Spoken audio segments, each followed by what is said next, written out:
નમસ્કાર દર્શક મિત્રો, નયા ભારત ન્યૂઝમાં તમારું હાર્દિક સ્વાગત છે। હું છું મંસૂરી શેરબાનુ। ડભોઈ નગરપાલિકાનું 5 કરોડના ખર્ચે શિનોર ચોકડી મોહન પાર્ક સોસાયટી પાસે નવા બિલ્ડિંગનું વાસ્તુશાસ્ત્ર અને સત્યનારાયણની કથાને ધાર્મિક વિધિ સાથે આજ રોજ રિબિન કાપી લોકાર્પણ ધારાસભ્ય શ્રી અને સાંસદ જશુભાઈ રાઠવા દ્વારા કરવામાં આવ્યું હતું। ડભોઈ નગરપાલિકા દ્વારા શિનોર ચોકડી પાસે મનમોહર પાર્કની બાજુમાં રાજ્ય સરકારની સ્વર્ણિમ જયંતિની ₹5 કરોડની ગ્રાન્ટમાંથી અત્યાધુનિક સુવિધા સાથેનું નવીન બિલ્ડિંગનું લોકાર્પણ 25મી જાન્યુઆરી ગણતંત્ર દિનની ઉજવણી નિમિત્તે ડભોઈ નગરપાલિકા દ્વારા પાલિકાના નવીન બિલ્ડિંગનું લોકાર્પણ પ્રસંગે બિલ્ડિંગનું વાસ્તુશાસ્ત્ર અને સત્યનારાયણની કથા સાથે ધાર્મિક વિધિ કરી સાંસદ જશુભાઈ રાઠવા તેમજ વડોદરા જિલ્લા મહામંત્રી બીજે બ્રહ્મભટ્ટ, મહેદવ્યા સ્કૂલના પ્રમુખ હાજી ઇબ્રાહીમભાઈ મહુડાવાલા, ચીફ ઓફિસર શ્રી જય કિશન તડવી, મેનેજર મહેશભાઈ પરમાર તેમજ નગરપાલિકાના તમામ સદસ્યો અને મહાનુભાવો મોટી સંખ્યામાં હાજર રહ્યા હતા। Bureau report Lalabhai Bhatiyara.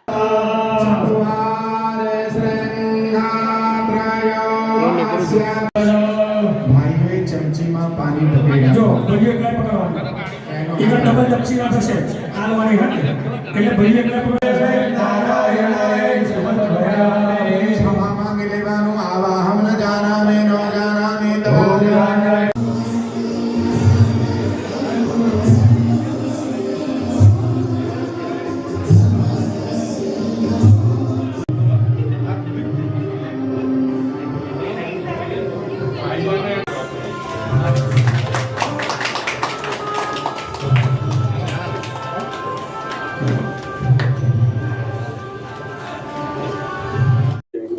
આજે ડભોઈ નગર એટલે કે દર્ભાવતી નગરી માટે ગૌરવવંતો દિવસ છે।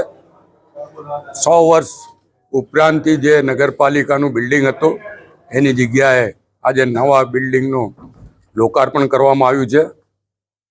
અમારા વડાપ્રધાન નરેન્દ્રભાઈ મોદી કહે છે કે જેનું ખાતમુહૂર્ત અમે કરીએ છીએ એનું લોકાર્પણ અમે કરતા હોઈએ છીએ। આનું ખાતમુહૂર્ત પણ મારા હાથે થયું હતું અને આજે આનું લોકાર્પણ પણ મારા હાથે થઈ રહ્યું છે। ત્યારે હું નગરના તમામ નગરજનોને અભિનંદન આપું છું, શુભેચ્છા પાઠવું છું। 5 કરોડ ઉપરાંતના ખર્ચે આ નવું બિલ્ડિંગ તૈયાર થયું છે અને આપ જોઈ શકો છો કે અત્યંત સુવિધાઓ સાથેનું આ ડભોઈ નગરપાલિકાનું બિલ્ડિંગ। ત્યાં પ્રમુખની કેબિન, ઉપપ્રમુખની કેબિન અલગ, કારોબારી ચેરમેન અને ચીફ ઓફિસર સાથે વિરોધ પક્ષના નેતાને પણ અલગ કેબિન આપવામાં આવી છે। સ્ટાફ માટે પણ અલગ અલગ વિભાગ માટે અલગ અલગ ઓફિસોનું આયોજન કરવામાં આવ્યું છે। લોકોને જે રોજબરોજની ફરિયાદ હોય એના માટે ગ્રાઉન્ડ ફ્લોર પર વ્યવસ્થાઓ કરવામાં આવી છે। વસ્તી આવે તો એને ઉપર ના આવવું પડે અને અગર જો કોઈ હેન્ડીકેપ કે ઉંમરલાયક વ્યક્તિ આવે ને એને ચાલવાની કે દાદર ચડવાની તકલીફ હોય તો એના માટે ફર્સ્ટ ફ્લોર સુધીનું બાંધકામ આયોજન કરવામાં આવ્યું છે।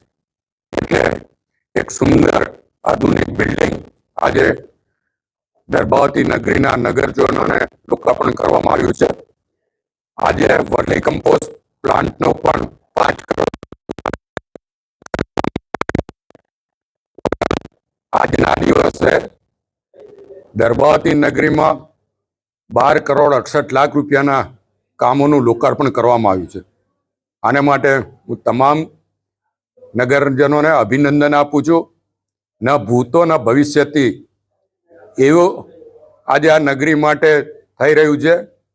આજ સુધીમાં મારા કાર્યકાળ પછી પણ આ જ્યારથી ભારતીય જનતા પક્ષનું કાયદેસર બોર્ડ બન્યું છે ત્યારથી 100 કરોડ ઉપરાંતની ગ્રાન્ટો સરકારમાંથી અહીંયા આપવામાં આવી છે। 2019માં પહેલી વાર ધારાસભ્ય તરીકે નગરપાલિકાના બિલ્ડિંગમાં ગયો હતો જે 100 વર્ષ ઉપરાંત જૂનું છે અને તે વખતે इस वीडियो को लाइक करें, हमारे चैनल को सब्सक्राइब कर बेल आइकन जरूर प्रेस करें